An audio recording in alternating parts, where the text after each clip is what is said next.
자, 마지막 금요일 미국 장 주가 지수는 S&P 500 지수는 변화가 없고 살짝 올랐습니다. 네, 퍼센트로는 거의 0%고 나머지는 마이너스로 끝났습니다. 다우와 나스닥 그다음에 스몰캡은 마이너스로 끝났어요. 이 주봉이거든요.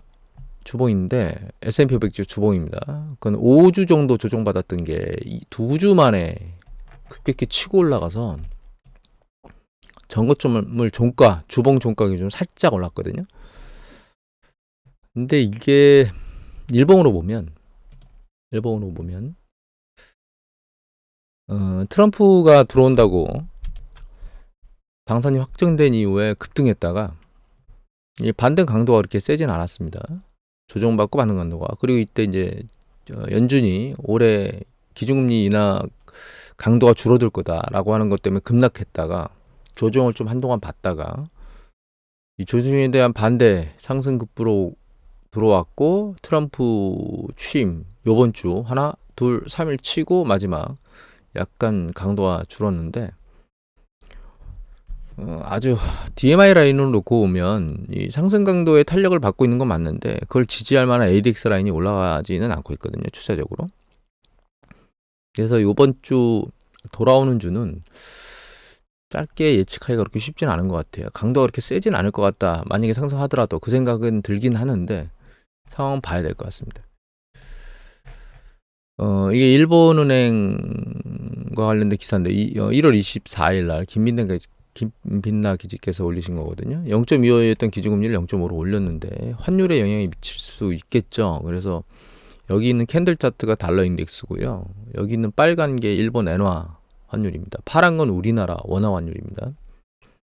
근데 보시면 기준금리 0.25에서 0.5로 튀었죠. 요 중간에 그냥 선만 연결한 거예요. 이 기간이 이제 기준금리 발표는 기간이 있으니까 점으로 보면 이 시점에 올렸고 이 시점에 올린 겁니다. 요 환율 올라가는 것 때문에 기준금리 올라가는 것 때문에 여기 보면 엔화 환율이 조금 올라가잖아요. 근데 이 원달러 환율이 올라간다는 얘기는 원달러 환율이래. 엔화 환율이 올라간다는 얘기는 달러 가치가 올라간다는 뜻이거든요. 이거 보면 이상하네. 일본이 기준금리를 올렸는데도 엔화 가치는 하락하는 겁니다. 이거 올라가면.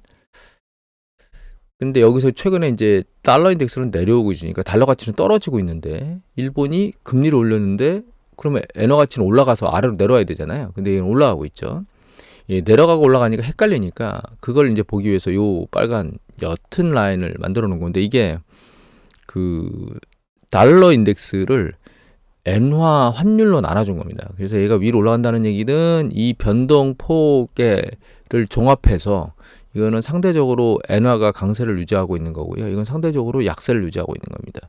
이렇게 하면 둘 다 하나는 떨어지고 올라가고 혹은 둘 다 떨어지면 방향성을 모르잖아요. 어느 쪽이 상대적으로 좀 강한 강도를 유지하는지 그걸 보기 위해서 이걸 만들어 놓은 거고 우리나라 원화 환율도 보면 추세적으로 12월 달에 이렇게 윤석열이 계엄 선포하면서 급등해서 올라갔다가 이제 아래쪽으로 좀 흘러내리고 있고 밑에 보면 요게 이제 우리나라 강세가 달러 인덱스의 움직임보다 우리나라 원화의 환율 강세가 상대적으로 이제 세게 현재 일어나고 있는 상황입니다. 여기서 엔화 환율이 급락할 거라고 생각을 하긴 하는데 저는 그렇게까지는 예측은 안 하고 있습니다. 이 달러 인덱스가 여기까지 올라오는데 일정 부분에 트렌드가 있기 때문에 얘가 여기서 여기까지 급락하겠다 이렇게 생각은 안 하고 있는데 일단 달러 인덱스 측면에서 놓고 보면 그렇게 긍정적인 것만은 아닌 건 확실합니다. 이거는 뒤에 얘기는 드릴 건데 그렇다고 강도가 무한정 밑으로 붕괴될 거냐 그렇게는 생각 안 하고 있습니다. 여기 보시면 이제 뉴욕 금 가격이 계속 올라오고 있거든요. 1월 25일 날 김현 기자께서 올리신 건데 금 가격이 올라가고 있는 이런 부분들은 안전자산 선호도가 높아지고 있다라고 얘기를 할 수도 있고 미국 그러니까 중국이나 중국 쪽이나 이런 쪽에서 금매수 이런 얘기도 나올 수 있긴 한데 일단 중장기 차트를 보면 이게 달러 인덱스거든요. 얘가 캔들 차트가 그다음에 이게 금입니다. 요거가 구리고요. 그다음에 이게 이제 석유입니다. 근데 일단은 구리하고 석유를 보면 달러 인덱스 트렌드가 하락하는데도 불구하고 이 구리 가격하고 그 다음에 석유 가격은 내려왔었거든요. 그러다 이제 작년 후반 이후에 달러 인덱스 가격이 올라오면서 이게 달러 인덱스가 내려오는데도 불구하고라고 하는 표현을 드린 이유는 이 굴이나 혹은 석유가 달러 표시로 매매가 되게 되면 이게 달러 표시거든요. 두 개다. 이 달러 가격이 내려가면 이 두 가지 가격이 올라야 돼요. 상대적으로. 그런데 이제 트렌드가 아랫방향으로 달러 인덱스가 같이 움직였다는 얘기는 구리도 석유도 상대적으로 수요가 약하다라고 하는 측면이었었고, 그 다음에 이게 이제 추세적으로 올라가면서 달러 인덱스 올라가기 때문에 구리 가격이 떨어지는 건 두 가지 다 할 겁니다. 달러 인덱스에 영향을 받았을 수도 있고 수요에 대한 영향을 받았을 수도 있고. 최근 트렌드를 보면 갑자기 쭉 올라갔거든요. 보시면 구리 가격이 쭉 올라갔죠. 그 다음에 이거 석유 가격 쭉 올라갔는데, 이게 트럼프가 들어오면서 그 인플레이션 압력에 대한 얘기들이 솟구치면서 이 두 가지가 상대적으로 밀려 올라왔고, 이 금 같은 경우에도 상대적으로 안전자산 선호도 쪽으로 쭉 올라간 거, 인플레이션 해지에 대한 부분들로 강도가 올라간 거는 그런 트렌드로 움직인 것 같습니다. 근데 최근 이제 뭐 트럼프가 대규모로 석유를 생산한다거나 뭐 이런 얘기도 있고, 이 너무 올라간 강도 때문에 석유 유가는 쭉 빠지고 있습니다. 아주 빠르게. 구리가격은 내려오는 강도가 석유보다는 좀 덜하고요. 금값 같은 경우는 이게 트렌드가 약간 꺾이는 거 아니야? 고점을 아직 넘지는 못했는데 종가 기준으로 꺾이는 거 아니야? 강도가 그렇게 보이고 있는 패턴입니다. 금값이 한없이 올라올 거라고 예측하는 사람들이 많은데 저는 거기에는 약간 부정적입니다. 여기서부터 이거 고점을 뚫고 조금 더 상승할 수 있는 여력을 가지고 있다고 보긴 하는데, 그렇다고 해서 이게 천장부지로 주가의 수익률을 뛰어넘을 만큼 올라가겠느냐, 그 부분에 대해서는 개인적으로는 좀 부정적입니다. 관세 문제에 대한 부분이 있는데, 일단 들어오면서부터 2월 1일부터 뭐 멕시코와 캐나다 관세를 하겠다 이런 얘기를 하고 있죠. 유럽 얘기도 하고 있습니다. 지금 여기저기 전부 다, 중국도 마찬가지로 다 딥다 때리겠다 이런 얘기를 하고 있고, 다만 우리가 생각해 봐야 될 건, 이 기사에서 보면 2월 1일부터 10% 관세를 하겠다고 4일 전에 얘기했던 게, 트럼프가 중하고 관세 되도록 안 하고 싶다 이렇게 하잖아요. 결과적으로 관세에 대한 얘기의 압박은 협상에 대한 카드다 이렇게 내밀 수 있겠죠. 그러니까 상대방이 관세를 어느 정도, 그러니까 뭐 어떤 협상 카드를 주느냐에 따라 관세 정책을 바뀔 거기 때문에, 이거는 지금 향후 인플레이션 압력으로 계속 작동할 것이다 라고 100% 확신을 둬야 될 이유가 없다는 거죠. 그래서 상대적인 거기 때문에 그 부분에 맞춰서 향후의 트렌드가 바뀔 것 같기 때문에 지금은 일단은 협상 카드로만 작동하고 있고 향후에 바뀔 수 있다, 이 정도만 개념을 잡고 움직여야 될 것 같습니다. 그리고 다보스 24일 날 다보스 관련돼서 이제 트럼프가 화상회의를 했는데, 여기 핵심 내용은 이겁니다. 미국 안에서 제품 안 만들면 관세 내라 이런 뜻인 거죠. 그러니까 결과적으로 미국에 들어와서 공장을 세우고 거기서 일자리를 창출해라, 이게 핵심입니다. 이게 그러지 않으면 너희들은 관세를 내라. 근데 그래서 안으로 들어가면 일자리가 창출되는데, 문제는 그러면 관세를 안 매기고, 예를 들면 관세를 내지 않고 미국 안에다 공장을 지어서 그걸 제품을 생산해서 미국민한테 팔면 그럼 인플레이션이 작동 안 하느냐? 아닙니다. 그것도 인플레이션이 작동한다고 봐야 됩니다. 왜냐하면 미국 자체 내에서 생산하는 비용이 높아요. 외국에서 생산한 이유는 상대적으로 단가가 낮기 때문에 낮은 단가로 생산해서 상대적으로 경쟁력 있는 가격으로 미국 안으로 들이겠다는 거거든요. 근데 미국 자국 내에서 생산하는 거는 결과적으로는 가격이 높은 수준으로, 물론 관세를 매기는 것보다는 상대적으로 낮은 가격으로 생산할 수 있을 수도 있습니다. 관세를 매기는 거에 따라 다르니까.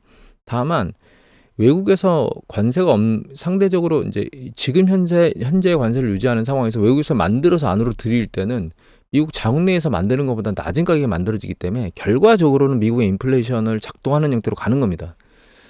그러니까 핵심은 중장기적으로는 트럼프가 원하는 이 액션은 관세를 유도하는 쪽으로 가는 건데, 이미 사실 미국 쪽에 많이 공장이 들어가 있잖아요. 근데 그거 이외에 지금 멕시코 쪽으로 많이 붙어서 중국 애들이 공장을 생성하거나 뭐 이런 작업들을 하고 있는데, 그런 것조차도 미국 안으로 빨려 들어가면 결과적으로는 인플레이션이 일정 부분 미국에 계속 잠재적으로 영향을 미치면서 미국 경제가 돌아갈 것 같은 생각이 들긴 합니다. 근데 이게 이제 나중에 환율하고 관련이 있습니다. 이건 뒤에 이제 말씀드리겠습니다. 관련이 있을 수 있습니다. 이거는 이거는 우리나라 경제 지표, 이번 주 나온 경제 지표 중에 우리나라 심리 조사가 나왔거든요. 심리 지표가 나왔는데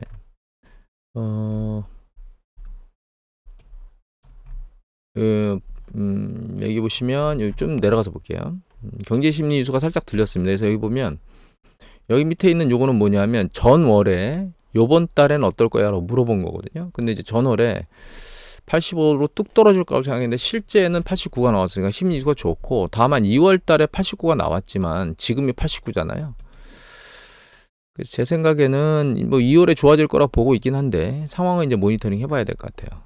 이것도 기업 심리지수인데 요거는 이제 12월 달에는 이게 비제조업입니다. 이거 같은 게 제조업인데, 제조업 같은 경우에는 12월부터 들렸지만 비제조업은 12월 달부터 더 밑으로 급락했습니다. 지금 그러니까 서비스 업종이라고 생각을 해도 되겠죠.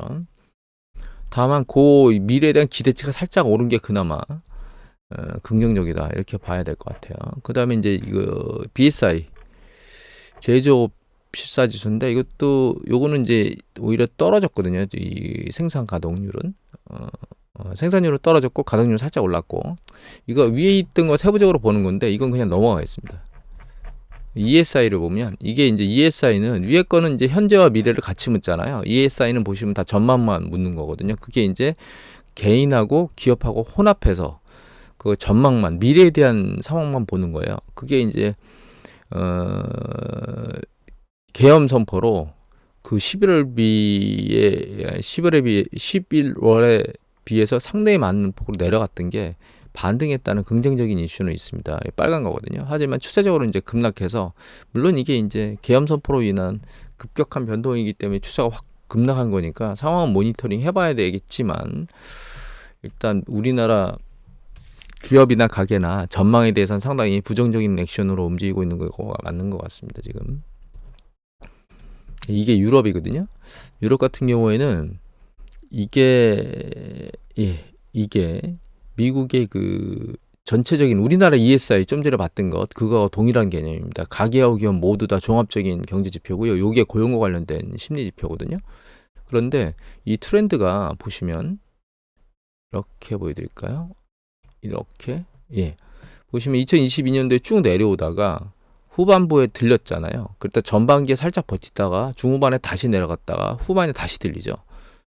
근데 이것도 역시 여기 보시면 여기는 후반에 들려 올라오잖아요. 후반에 들려 올라오죠. 여기는 이제 후반으로 갈수록 내려오고 있습니다. 그러니까 전반기에 쭉쭉 버티고 있던 게 후반으로 오면서 쓸려 내려가고 있거든요. 고용지표도 마찬가지입니다. 그래서 심리지표, 유럽의 심리지표가 그렇게 좋은 건 아닙니다. 기업도 가게도 마찬가지로. 요걸로만 보면. 그리고 밑에 보면 그나마 이제 긍정적인 게, 이거는 12월 달까지 본 거고, 이게 1월 소비자 심리지수 속보치가 나왔거든요. 소비자 심리지수 속보치를 나온 건 살짝 머리를 들었습니다. 내려가던 게 보시면 내려가는 게 살짝 머리를 들었잖아요. 그래서 소비자 심리 같은 경우에는 살짝 긍정적으로 내려가는 강도가 약간 반등하는 그런 모습을 보이고 있다. 다만 그렇게 긍정적이지는 않아요. 이 트렌드로 놓고 보면, 전체적인 트렌드는. 그리고 PMI 지수, 구매 관리자 지수로 놓고 보면 약간 1월 달에 들어서 약간 괜찮아진 건 맞습니다. 이게 프랑스, 이게 독일, 뭐 영국 이렇게 있는데, 유로존 전체로 놓고 보면 제조업 지표가 45.1이었고 전월에 45.6인 거라 예측했는데 46.1이에요. 들려 올라오긴 들려 올라왔지만 이게 50 미만에서 아직 허덕이고 있는 거는 좋지 않은 거죠. 그 다음에 소비자 서비스, 그러니까 유로존 서비스의 PMI 지수는 51.6이었는데 50.4로 살짝 내려갔습니다. 컴포짓이 올라오긴 했지만 제조업 쪽은 상대적으로 취약한 영역에서 헤매고 있고, 서비스업은 그렇게 강도가 세지 않은 상태에서 움직이는데 강도가 윗방향이 아니고 약간 아래로 주춤해진 상황이에요. 그래서 그렇게 유로존이 좋은 느낌으로 보이지는 않습니다. 근데 미국 같은 경우 보면, 미국은 이게 ISM 제조업 지수는 아니고요. S&P 글로벌에서 하는 PMI 지수인데 이것도 속보치가 나온 건데, 여기 보시면 49.4에서 제조업이 50.1로 확장 국면으로 넘어가긴 했습니다. 그런데 중요한 건 서비스업이 급락했습니다. 56.8에서 50.8로 좋지 않은 느낌인 거죠. 그리고 또 한 가지 봐야 될 지표가 이건데, 미시건에서 1년 인플레이션의 기대치가 2.8에서 전월에 3.3으로 급등했습니다. 물론 예측치만큼 정도 움직였는데 그 가게 입장에서 이거 소비자에 다 묻는 거거든요. 소비자 입장에서는 이게 인플레이션 압력이 좀 올라갈 거라고 예측을 하는 거죠. 그리고 요거 보시면 여기 있는 요게 그 소비자들이 현재 상황을 어떻게 느끼니라고 물어본 건데 그 전월에 75.1이었던 게 74로 살짝 내려왔고요. 그 다음에 이제 미래에 대한 그 기대치거든요. 야, 앞으로는 어떨 것 같아? 라고 했더니 이게 73.3에서 69로 뚝 떨어졌습니다, 지금. 그러니까 트럼프가 들어오면서 이 심리수가 급등했었거든요. 이거 한번 볼까요? 자, 이건데 여기 보면 트럼프가 이렇게 쭉 올라오다 멈춰 있었는데 트럼프가 당선되면서 쭉 이게 꼭 트럼프가 당선돼서 이런 걸까라고 물음표는 해볼 수 있습니다. 근데 이제 새로 바뀌니까 퉁 올라갔다가 이게 점점 내려오고 있습니다. 지금 그 선거 그 시점에 확 11월 20일 날 확 튀었죠. 그 시점에 추세적으로 내려오고 있어요. 기대치가. 그래서 이거 그 트럼프 들어오는 그 부분에 대한 소비자에 대한 심리치가 반짝이로 끝나는 거 아니야? 반짝하는 걸로? 뭐 그런 생각이 잠깐 들기는 합니다. 자, 그 다음에 요거는 클리블랜드 연준에서 발표하는 건데요. 이 기대 인플레이션에 대한 건데 여기가 보면 1월 달에 2.6으로 살짝 낮아졌거든요. 12월 달에 2.7이었습니다. 그러니까 기대 인플레이션에 대한 부분도 상대적으로 조금 낮아지고 있는 1년 뒤에 인플레이션에 대한 기대치거든요. 강도가 이게 굉장히 빨리 튀었다가 지금 약간 진정되고 있는 모습 아니야? 이렇게 나오고 있습니다. 이게 이렇게 나오는 아마 주된 이유는 이 부분 때문에 그럴 거예요. 여기 보시면 이게 중국하고 야 관세나 되도록 안 하고 싶어 트럼프가 되도록 좀 협상 좀 하자 이렇게 얘기를 하니까 전문가들이 느끼는 측면에서는 인플레이션 압력이 상대적으로 인플레이션 기대치는 낮아지고 있는 그런 패턴을 보이고 있기 때문에 이미 앞에서도 말씀드렸지만 관세 부분에 대한 인플레이션 압력 그리고 이제 이게 채권 수익률에도 영향을 미치잖아요. 이런 부분들로 놓고 보면 이거는 이제 추후 각 그 EU나 혹은 각 국가별로 이 트럼프한테 어떤 것을 쥐어주느냐, 어떤 당근을 쥐어주느냐에 따라서 관세 협상은 다 달라질 거다 이렇게 볼 거기 때문에 인플레이션 상황은 모니터링 해봐야 될 것 같습니다. 그리고 또 중요하게 나온 게 신규 실업수당 청구 건수거든요. 요건데 얘가 22만 3천 건으로 좀 많이 올랐습니다. 그리고 요거는 이제 이동평균소입니다. 4주. 근데 요거는 예전에도 보여드렸던 데이터 중에 하나인데 이 흐름이거든요. 그러니까 매월 신규로 여기 있는 파란색하고 남색, 좀 하늘색하고 남색이요, 파란색 요 두 가지는 신규 실업수당 청구 건수를 보여주는 거고요. 나머지가 붙어 있는 건 전월 대비 신규 고용수를 보여주는 겁니다. 이건 전체 고용수를 보여주는 건데 이거 이미 설명을 몇 번 드리긴 했는데 여기 보면 연두색 같은 게 이게 ADP 그 데이터 급여 명세 처리하는 그 회사에서 만들어내는 신규 고용 숫자인데 얘는 트렌드적으로 내려왔는데 미국 그 통계당 미국의 그 공공 단체에서 발표하는 이 BLS일 겁니다. 까물까물한데 BLS에서 발표하는 전체 고용 숫자의 신규 고용 숫자는 늘었거든요. 근데 이제 신규 실업수당 청구 건수가 추세적으로 살짝 내려오고 있다가 보시면 추세적으로 살짝 내려오고 있다가 최근에 다시 들리는 모습을 바닥을 찍은 거 아니야라고 보이기 때문에 12월 1월 들어서는 다시 이 부분이 아랫부분으로 붙지 않을까라는 생각을 개인적으로 하고 있습니다. 제가 누차 말씀드리지만 이 고용지표가 정점을 찍는 이 검은색입니다. 이 고용지표가 정점을 찍는 시점이 미국에서 타격을 받는 초입 시점이라고 생각을 하고 있기 때문에 요거는 모니터를 좀 계속 해봐야 될 대상 중에 하나다. 그리고 이거 가끔 말씀드렸는데 리얼 인베스트먼트 어드바이스라고 하는 사이트에서 제가 레터를 받는다고 말씀드렸잖아요. 여기에 전반적인 내용보다는 현재 큰 흐름에 대해서 입장을 설명한 게 있습니다. 그래서 이걸 한번 소개시켜 드리면서 끝낼 건데 이 말씀을 드리기 전에 이걸 먼저 드려야 되겠네요. 이거보다는 아까 제가 이 얘기를 드렸잖아요. 미국이 이 트럼프의 정책이나 현재 미국의 정책이 이 일자리를 창출하는 거거든요. 그리고 그 미국 자국 내에서 그 물건을 생산하는 형태인데 이렇게 되면 무슨 문제가 생기냐면 예전 같은 경우에는 달러가 외국으로 나가는 패턴이었거든요. 수입을 막 계속하니까 달러가 외국으로 유출되는 형태잖아요. 달러가 유출된다는 얘기는 달러 인덱스가 약세로 돌아설 거라고 하는 거예요. 전 세계적으로 달러가 계속 찍혀 나가니까. 그런데 반대로 수입을 줄이고 수출을 늘려버리면 달러의 전 세계 수요는 줄어든다는 뜻인 거거든요. 달러가 외국으로 나가는 게 아니고 달러가 자국 내에서 머무는 거죠. 그렇게 되면 달러가 강세로 전환될 가능성이 있습니다. 사실은. 달러 강세에 대한 트렌드가 장기적으로 일어날 수도 있는 패턴이라고 이해를 하셔야 되는 게 아닌가라는 생각을 개인적으로는 하고 있습니다. 그래서 미국의 이 큰 트렌드의 정책이 향후에 어떻게 흘러갈지는 우리가 모니터링을 해봐야 되겠지만 자국의 일자리 창출을 전 세계적으로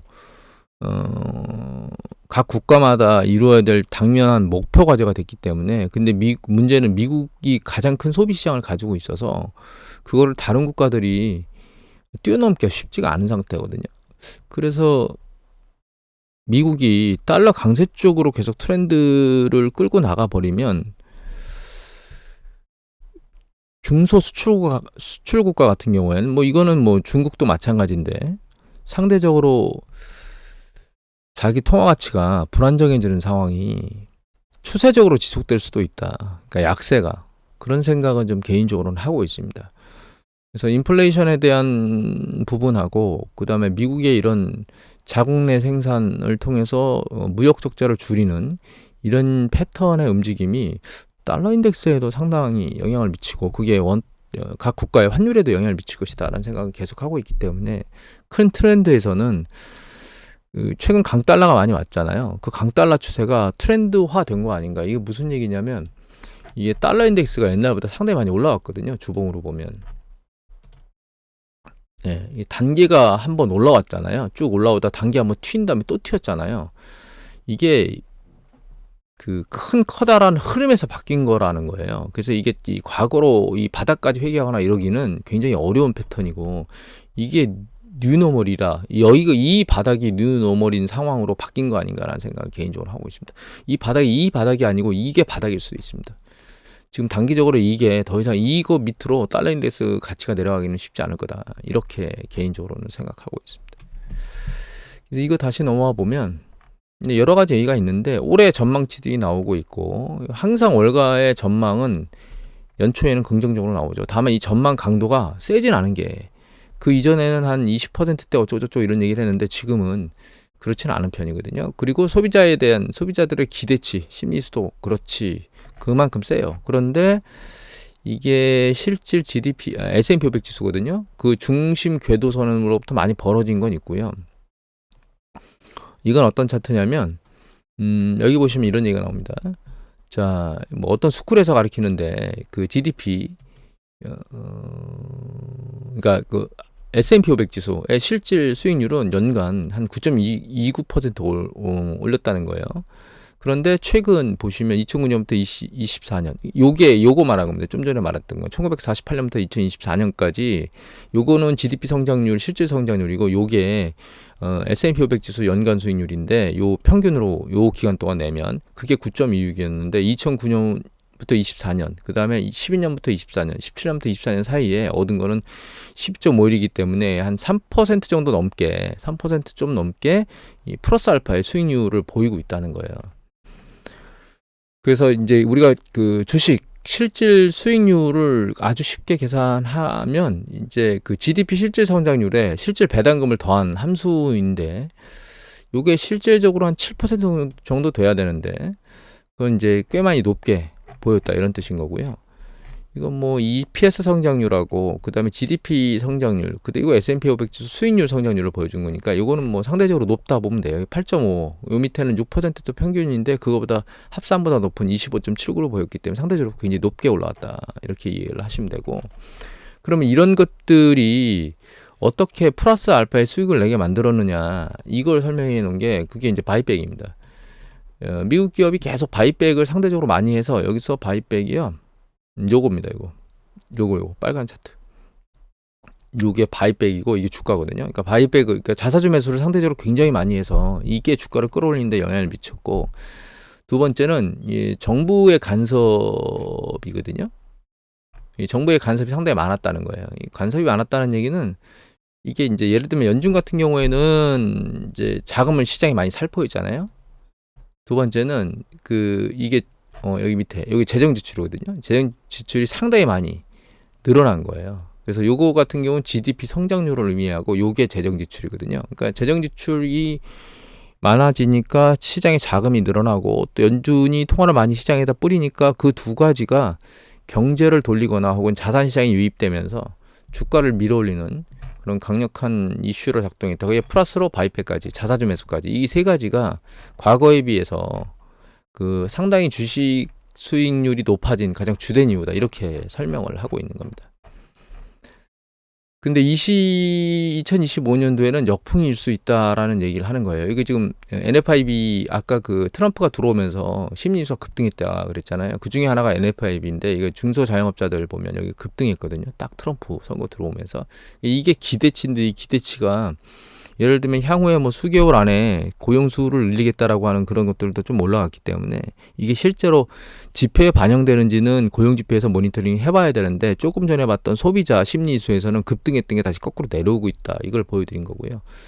NFIB 같은 경우는 아직 데이터가 이제 요번 달 거는 아마 안 나왔을 겁니다. 그래서 이제 모니터링 해봐야 될 것 같고, 다만 여기 보시면 이런 얘기가 있습니다. 강력한 경제성장과 지속적 강력한 포트폴리오 수익에 대해서 낙관적인 가정에는 위험한 요소가 있는데, 첫 번째는 역사적으로 높은 이익 마진 유지하려면 임금과 노동 성장이 반전해야 된다. 이게 무슨 얘기냐면 임금은 줄어들어야 되고요. 그러니까 임금을 주는 보상의 강도가 줄어들어야 돼. 그러니까 생산성이 높으면 보상도 해줘도 이익이 남는데 상대적으로 최근 생산성은 트렌드가 그렇지는 않거든요. 그래서 임금 부분하고 노동시장, 이거는 고용이 계속 세면 고용비용이 더 들어가기 때문에 상대적으로 이제 실업률이라는 것도 좀 올라가 줘야 된다. 이런 의미라고 받아들이시면 되고요.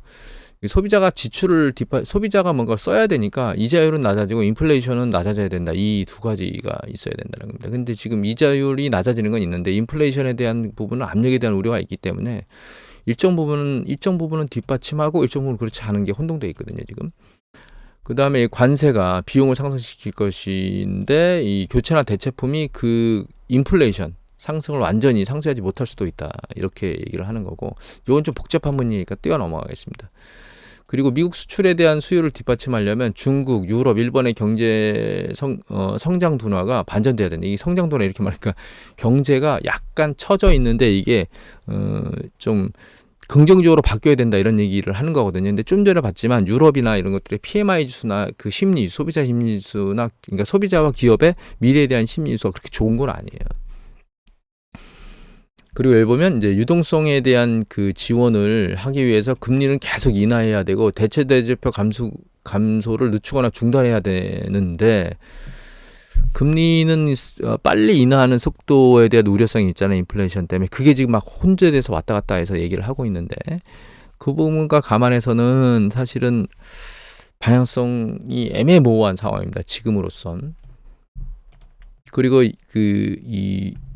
대차대조표 감소하는 속도는 줄이고 있는 건 맞습니다. 여기 보시면 이게 연준의 대차대조표거든요. 자산 보유 부분인데 이게 쭉 내려간다는 얘기는 빨간 게 시장에 있는 유동성을 흡수한다는 뜻입니다. 그리고 여기 있는 파란색은 여기 있는 이 빨간 거에 전월 대비 증감 숫자거든요. 근데 이게 증감이 이렇게 마이너스죠. 이게 마이너스로 크다는 얘기는 그만큼 많이 자산 규모를 줄였다는 얘기고, 이건 시장에서, 그러니까 경제 시스템에서 그만큼 자금을 빨아들였다는 얘기인데 그 빨아들이는 강도가 점점 줄어들고 있는 상태거든요. 일단은 이 부분은 대차대조표 감소를 늦추는 부분은 계속 연준이 하고 있는데, 금리 인하에 대한 속도는 지금 모니터링을 해봐야 될 대상으로 보입니다. 그리고 이건 뭐냐면 조금 전에 앞에서 봤던 여기 S&P 500 지수의 실질 차트거든요. 그러니까 물가를 반영한 S&P 500 지수입니다. 이게 중앙 라인인데 이것으로부터 벌어진 것, 위아래로 이 축을 이렇게 옆으로 세운 거라고 생각하시면 됩니다. 이렇게 올라간 이 축을 일자로 이렇게 세워 놓으면 그게 이제 벌어진 강도, 디비에이션이 보이는 거죠. 네, 이겁니다. 근데 상당히 많이 벌어져 있는 겁니다, 이게. 이 디비에이션이거든요. 여기 끝자락만큼이나 상당히 많이 벌어져 있는 상황이고, 이거는 뭐냐면 10년치 EPS하고 그 실질 GDP 그러니까 실질 S&P 500 지수하고의 퍼배수를 보여주는 거거든요. 그것도 이제 좀 높은 편이에요. 역사적 치까지 IT 버블 때까지는 안 갔지만 상대적으로 굉장히 높은 편입니다. 이것도. 그래서 여기에 이제 이 얘기는 해드릴게요. 이게 굉장히 많이 벌어져 있는데 이게 연준이 작동한 이유고, 이거는 이제 QE를 때리기 시작한 해 뒤에 굉장히 많이 올랐습니다. 지금 주가가 너무 많이 오른 건 맞거든요. 근데 여기 이제 마무리를 보면 이렇게 되어 있습니다. 25년 이후에는 돈을 벌지 못한다는 걸 의미할까? 그건 아니다. 그런데 수익률이 이전에 있었던 것보다 낮아질 가능성이 있다라고 하는 걸 의미한다는 거예요. 즉 주식으로 돈을 벌 수 없는 게 아니고 돈을 벌 수 있긴 한데, 우리가 사실은 글로벌 금융위기 이후에 굉장히 많이 미국 주식시장이 올랐거든요. 그만큼의 기대치를 갖고 주식시장을 쳐다보는 건 무리다라고 하는 거예요. 그 이후에 사실 QE가 들어오면서 퀀터테이티브 이징이 들어오면서 이 시기에 시장의 유동성이 폭발적으로 일어났고, 미국 시장에 그게 주가를 미친 듯이 끌어올린 영향이 있기 때문에 이만큼의 기대치를 갖고 주식시장을 보는 건 너무 어렵다. 사실 이 디비에이션 평균에서 회귀하는 아래쪽으로 밀려 내려오는 그런 패턴, 내려온다는 게 수익률이 상대적으로 기대 수익이 낮아질 거다 이런 얘기를 하는 거거든요. 다만 그럼에도 불구하고 우리가 조심해야 될 건 급락할 수도 있는 그런 불안정한 상황에 있다라고 하는 부분은 감안해 봐야 될 것 같아요. 다만 예를 들면 이전에 있었던 급락이, 첫 번째는 이제 미국의 베어스턴스의 문제가 야기됐고, 두 번째 이제 리먼이 파산했던 2007년도가 있었죠. 그러니까 2008년도, 9년도 요 사이 요 시기가 있었죠. 7년부터 8년 사이. 그 다음에 2020년도에 있었던 코로나 팬데믹이 있었잖아요. 지금은 그런 이슈가 수면 위로 들어와 있는 건 없어요. 그렇기 때문에 급락에 대한 이슈를 지금 얘기하는 건, 그런 어떤 이슈가 발생해서 일어나겠다라고 얘기하는 건 상당히 가능성이 낮은데, 예를 들면 그 87년도에 있었던 블랙 먼데이처럼 어느 날 갑자기 어떤 이유 없이 급격하게 주가가 조정을 받는 이런 가능성은 제로라고 말할 수 없는 상황이다. 이렇게 정리를 하면 될 것 같아요. 앞으로 주식시장이 어떻게 되겠느냐, 최종적으로 보면 이번 주에 들어오는 주식시장은 눈치 보기 장세가 되지 않을까라는 생각을 개인적으로 합니다. 트럼프에 대한 부분들이 이미 일정 부분은 이제 새로 들어오는 트럼프에 대한 기대감이 반영되어 있는 것 같고요. 향후에 이제 트럼프가 관세나 이런 부분에 대해서 어떻게 이제 각국이 대응을 하고, 그게 실제로 물가에 어떻게 반영이 되고, 그 다음에 그게 이제 연준에 대한 통화 정책에 어떻게 영향을 미치느냐에 따라 이 주시장에 대한 상대적 움직임이 영향을 받게 될 거고요. 거기에 하나 플러스로 얘기를 드리면, 고용 지표가 실제로 어느 쪽으로 붙느냐에 따라서 트럼프가 여러 가지 얘기를 했는데, 그거에 의해서 새로 고용되는 부분들이 상대적으로 좋아지면서 고용 지표가 아랫방향으로 내려가는 게 아니고 위쪽으로 떠주면 주식시장은 강도가 세지면서 올라가고, 그 다음에 이제 조정의 시간은 더 뒤로 미뤄지게 될 거라고 생각하고 있고요. 트럼프가 얘기하는 이런 강세나, 그러니까 관세나 이런 것들이 실제로 인플레이션에 작동되는 것들이 보이고, 그것이 연준에 대해서 기준금리나 이런 조작에 영향을 미치고 상대적으로 덜 내리는 거죠. 올리진 않더라도 그것이 이제 이 고용시장의 악화까지 플러스로, 그러니까 이게 밑으로 붙는 거죠. 숫자가 주는 거죠. 신규 고용 숫자가. 그게 생기면 그 강도에 따라서, 그런 지표 영향에 따라서 주식의 조정 강도가 세질 수도 있다. 이렇게 판단을 해봐야 될 것 같아서 지금은 아직 회색 영역에 있고, 다만 제가 말씀드렸던 2024년도의 주가는 상대적으로 약세를 보일 것이다라고 하는 의견에는 아직 변함이 없습니다. 이제 좀 전에 말씀드렸던 그 두 가지 고용과 물가 지표의 움직임에 따라 전체적으로 2025년도의 흐름은 최종적으로 추세를 만들 거다 이렇게 생각을 하고 있습니다. 그럼에도 불구하고 과도하게 오르면 급락할 수 있는 가능성은 항상 열려 있다. 일시적 급락일 겁니다. 아마 추세적 급락이라고 보긴 그럴 것 같고, 일시적 급락 그리고 일시적 조정 이런 부분이라고 생각을 해요. 일시적이라고 해서 무조건 아주 짧은 기간이다라고 생각을 하실 필요는 없을 것 같아요. 잘못하다가는 이렇게 경제지표하고 같이 맞물려 움직이는 경우에 한 10개월씩 큰 폭의 조정, 큰 기간의 조정이 있을 수 있는 가능성은 항상 열어놔야 된다. 이렇게 말씀드리고 마무리해야 될 것 같습니다. 오늘 굉장히 길어졌네요.